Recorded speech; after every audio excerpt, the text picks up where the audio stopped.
नमस्कार दोस्तों, टेकलाइट इंस्टीट्यूट में आप सभी का स्वागत है और मैं हूं खुशबू साहू। फाइनली हमारा इंतजार खत्म हुआ। सीजी व्यापम ने छत्तीसगढ़ राज्य सहकारी बैंक के रिक्त पदों के लिए नोटिफिकेशन जारी कर दिया है। तो आइए जानते हैं इस नोटिफिकेशन से संबंधित महत्वपूर्ण जानकारी कि फॉर्म भरने का प्रारंभिक डेट क्या है, अंतिम डेट क्या है, कौन कौन से पोस्ट के लिए ये नोटिफिकेशन जारी किया गया है, इसका एग्जाम कब होने वाला है, कितने पोस्ट हैं, शैक्षणिक अर्हता क्या है और इसका सिलेबस क्या है। तो स्टार्ट करते हैं हम। देखिए, सबसे पहले हम बात करते हैं डेट की। तो ऑनलाइन आवेदन पत्र भरने की प्रारंभिक तिथि 6 सितंबर 2023 बुधवार से है। मतलब कि अभी के डेट पे आप ये एग्जाम फॉर्म भर सकते हैं। कहाँ पर जाके भरना है आपको? तो सीजी व्यापम के वेबसाइट में जाकर पहले आपको रजिस्ट्रेशन कराना पड़ेगा और उसके बाद वही लॉगिन करके आपको इस एग्जाम फॉर्म को फिल करना पड़ेगा।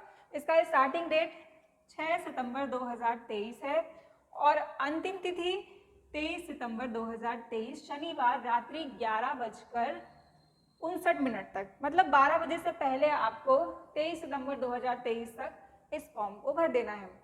त्रुटि सुधार का डेट, अगर फॉर्म भरते समय कोई गलती हो गई तो हम तुरंत तो उसे सुधार नहीं कर सकते। अगर हमने फॉर्म को सबमिट कर दिया है तो फॉर्म सबमिट करने के बाद त्रुटि सुधार के लिए एक डेट दिया जाता है। वो डेट है 24 सितंबर से लेकर 26 सितंबर तक। मतलब कि ऑनलाइन एग्जाम फॉर्म भरने का डेट क्या है? 6 से लेकर 23 सितंबर और उसके बाद 24 से लेकर 26 सितंबर तक त्रुटि सुधार का कार्य किया जा सकता है। परीक्षा की तिथि है 15 अक्टूबर। मीन्स हमारे पास बहुत ज़्यादा समय नहीं है, लगभग 1 महीने का समय है तैयारी करने का। 15 अक्टूबर की तिथि जो है वो संभावित है, ये तिथि बदल भी सकती है। ये आपको ध्यान में रखना है कि ये तिथि क्या है? संभावित है। और परीक्षा का समय, तो देखिए यहाँ पर छत्तीसगढ़ राज्य सहकारी बैंक के द्वारा अलग अलग पोस्ट के लिए नोटिफिकेशन जारी किया गया है। तो पोस्ट क्या क्या है हम ये देख लेते हैं। इन पोस्ट को 2 भागों में बांटा गया है। एक तो पहला भाग है सहायक प्रबंधक, फील्ड ऑफिसर, कार्यालय सहायक प्रबंधक या सामान्य सहायक प्रबंधक या समिति प्रबंधक, ये नवीन संवर्ग है। ठीक है, ये एक भाग है। और दूसरा भाग है कनिष्ठ प्रबंधक संवर्ग, ट्रेजरी विशेषज्ञ, मुख्य लेखापाल, उप प्रबंधक, सहायक प्रबंधक। तो ये 2 भागों में पोस्ट को जारी किया गया है। तो इसके पेपर भी 2 अलग अलग होने वाले हैं। जो सहायक प्रबंधक का पेपर है वो मॉर्निंग में होगा, मॉर्निंग शिफ्ट में, और ये जो कनिष्ठ प्रबंधक से रिलेटेड पोस्ट है ना, इसका एग्जाम आफ्टरनून में होगा। तो यहाँ तक आपको क्या क्या समझ में आया कि नोटिफिकेशन आ गया है। एग्जाम फॉर्म भरने का स्टार्टिंग डेट 6 सितंबर से लेकर अंतिम डेट 23 सितंबर तक है। उसके बाद त्रुटि सुधार का कार्य भी किया जा सकता है 24 से लेकर 26 सितंबर तक। पोस्ट यहाँ पर आपको दिया गया है, ये सारे पोस्ट है ना। और यहाँ पर एक इम्पॉर्टेंट जानकारी ये दी गई है कि छत्तीसगढ़ राज्य के स्थानीय निवासी को परीक्षा फॉर्म भरने के लिए शुल्क नहीं लगेगा, ये आप ध्यान में रखिएगा। और इस एग्जाम का फॉर्म आप कहाँ से भर सकते हो? तो vyapam.cgstate.government.in के वेबसाइट में जाकर इस एग्जाम का फॉर्म आप भर सकते हैं। ठीक है, अब हम बात करेंगे कि जो 2 अलग अलग पोस्ट हैं इनके लिए क्या क्या क्राइटेरिया है उसके बारे में। तो देखिए यहाँ पर ये सारे बैंक का नाम दिया गया है जहाँ पर रिक्रूटमेंट होने वाला है। छत्तीसगढ़ राज्य सहकारी बैंक मर्यादित रायपुर, जिला सहकारी केंद्रीय बैंक मर्यादित रायपुर, जिला सहकारी केंद्रीय बैंक मर्यादित दुर्ग, जिला सहकारी केंद्रीय बैंक राजनांदगांव, जिला सहकारी केंद्रीय बैंक मर्यादित बिलासपुर, अंबिकापुर और जगदलपुर। मतलब मोटा मोटा आप हिसाब देख रहे हैं तो रायपुर, दुर्ग, राजनांदगांव, बिलासपुर, अंबिकापुर और जगदलपुर में पोस्टिंग होने वाला है। इन सारे बैंक में जो रिक्त पद हैं उनके लिए एग्जाम होने वाला है। ठीक है, इतना आपको समझ में आ गया। आगे हम पदों के बारे में बात करते हैं। तो देखिए यहाँ पर कार्यालय सहायक के टोटल 17 पद हैं। आगे हम सहायक प्रबंधक फील्ड ऑफिसर के पोस्ट के बारे में देखते हैं। तो अपेक्स बैंक रायगढ़, सारंगढ़ और जसपुर में 5 पोस्ट हैं, रायपुर में 10 और अंबिकापुर में 8 पोस्ट हैं। टोटल कितने हो गए? 10, 8, 18 और ये 23। ठीक है, उसी प्रकार से सामान्य सहायक के अपेक्स बैंक में 8 है, दुर्ग में 12 है, राजनांदगांव में 32, बिलासपुर में 4, 27 और 15। ठीक है, टोटल इतने पोस्ट हैं। आगे और हम देखते हैं तो समिति प्रबंधक के टोटल अपेक्स बैंक में 17 है, रायपुर में 60, दुर्ग में 40, राजनांदगांव में 60, बिलासपुर में 40, अंबिकापुर में 23 और जगदलपुर में 43। मतलब लगभग बहुत अच्छे पोस्ट निकाले गए हैं, यहाँ पर जारी किए गए हैं। तो आप लोग बिल्कुल तैयारियां स्टार्ट कर दीजिए। अब इसमें कुछ जरूरी इंफॉर्मेशन जो आपको पता होनी चाहिए।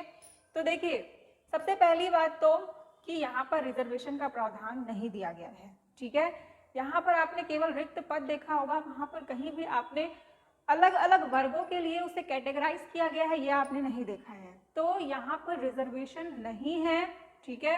ये ओपन सीट है, किसी के लिए भी है, जो इसके लिए योग्य होगा वो इसमें सेलेक्ट होगा। यहाँ पर ये इंपॉर्टेंट है, देखिए, संयुक्त भर्ती परीक्षा की मेरिट सूची में आने वाले अभ्यर्थियों द्वारा पद एवं बैंक का चयन काउंसलिंग के माध्यम से किया जाएगा, ठीक है। ये आप ध्यान में रखिएगा, क्या बोला जा रहा है यहाँ पर कि काउंसलिंग के माध्यम से पद और बैंक का चयन किया जाएगा। अब हम बात करते हैं शैक्षणिक योग्यता की।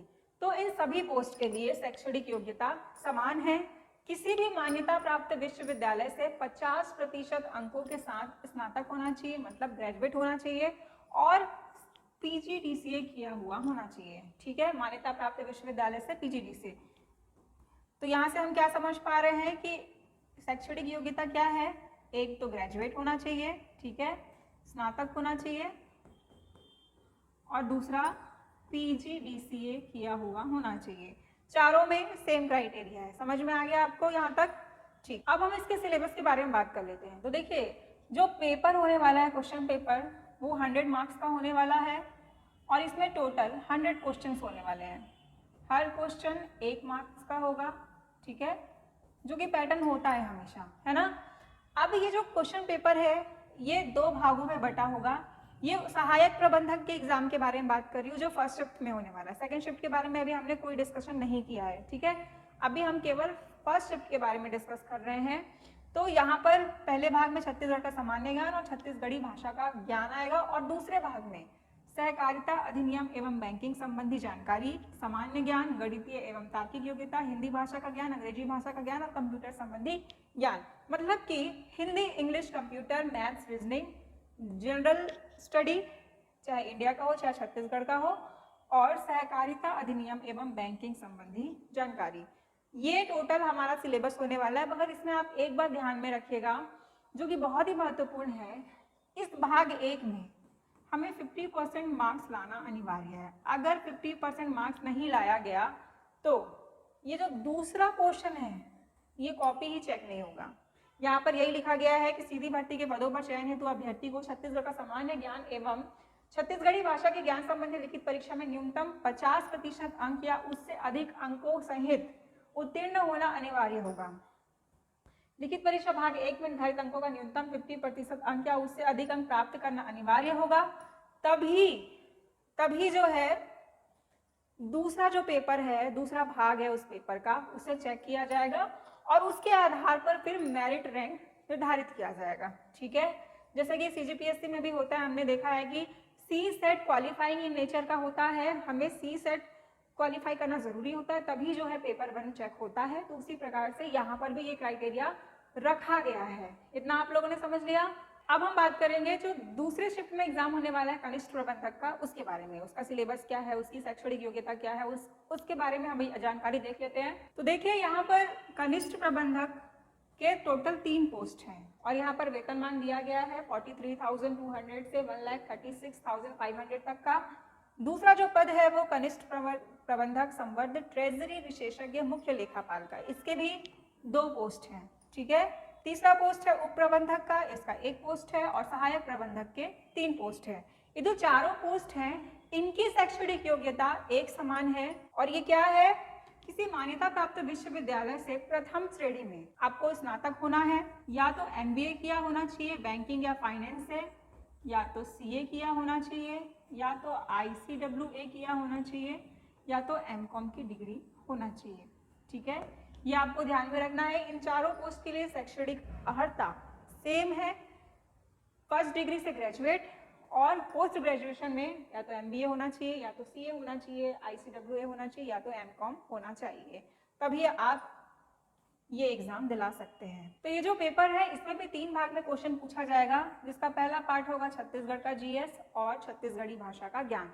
दूसरा भाग सामान्य ज्ञान, गणितीय एवं तार्किक योग्यता, हिंदी भाषा का ज्ञान, अंग्रेजी भाषा का ज्ञान, मतलब कि सेम, ठीक है।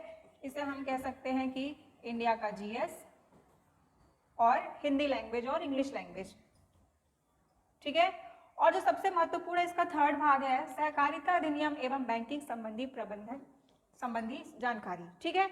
तो देखिए वहां पर क्या था, केवल सहकारिता अधिनियम एवं बैंकिंग संबंधी जानकारी थी, लेकिन यहाँ पर एक एक्स्ट्रा सब्जेक्ट है प्रबंधन संबंधी जानकारी, ठीक है। तो ये जो सिलेबस है ये आपको ध्यान में रखना है। और यहाँ भी सेम क्राइटेरिया है कि जब तक इस भाग 1 में 50% मार्क्स नहीं आएंगे, 50% या उससे अधिक मार्क्स नहीं आएंगे, तब तक ये जो भाग 2 और भाग 3 का पेपर है ये चेक नहीं किया जाएगा। तो ये आप ध्यान में रखना कि छत्तीसगढ़ी ज्ञान, छत्तीसगढ़ी भाषा का ज्ञान और छत्तीसगढ़ी जीएस में 50% मार्क्स लाना अनिवार्य है इसमें, ठीक। अब हम एक बार सिलेबस को डिटेल से देख लेते हैं। तो देखिए जो छत्तीसगढ़ का सामान्य ज्ञान होता है, जो सीजीपीएससी में पूछा जाता है, सीजी व्यापक में पूछा जाता है, भाई यहाँ पर भी पूछा जाने वाला है। देखिए अब यहाँ पर छत्तीसगढ़ का इतिहास है, छत्तीसगढ़ का स्वतंत्रता आंदोलन में छत्तीसगढ़ का योगदान, भूगोल, जलवायु, भौतिक दशाएं, मतलब कि इसका ज्योग्राफी, पर्यटन, साहित्य, नृत्य कला एवं संस्कृति, जनजातियां, विशेष परंपराएं, तीज त्योहार, अर्थव्यवस्था, ठीक। और क्या है, स्थानीय स्वशासन, पंचायती राज भी पूछा जाएगा। मोटा मोटा हिसाब आप देख सकते हैं तो यह है कि छत्तीसगढ़ का इतिहास, छत्तीसगढ़ की ज्योग्राफी, छत्तीसगढ़ की जनजातियां, कला एवं संस्कृति, छत्तीसगढ़ का करंट अफेयर्स, समसामयिक घटनाएं और छत्तीसगढ़ का ये स्थानीय स्वशासन, पंचायती राज पूछा जाएगा छत्तीसगढ़ से। इसका भाग 2 देखते हैं तो भारत का इतिहास, ठीक है, भौतिक, सामाजिक एवं आर्थिक, भूगोल, राजनीतिक व्यवस्था मतलब पॉलिटी, संविधान एवं राज्य व्यवस्था, मौलिक कर्तव्य मतलब ये पूरा पॉलिटी का हिस्सा है ना, भारतीय सभ्यता एवं संस्कृति, इंडियन आर्ट एंड कल्चर, भारतीय अर्थव्यवस्था, विज्ञान एवं प्रौद्योगिकी, ये आपको ध्यान में रखना है ना। फिलॉसफी पूछा जाएगा, दर्शन, कला, साहित्य एवं संस्कृति, समसामयिक घटनाएं, खेल, पर्यावरण, वर्तमान आर्थिक घटनाक्रम। समझ में आ गया आपको कि जो जनरल टर्म्स है, जनरल सब्जेक्ट्स है, वही पूछा जाएगा यहाँ पर। और मैथ्स और रीजनिंग का सिलेबस ये है।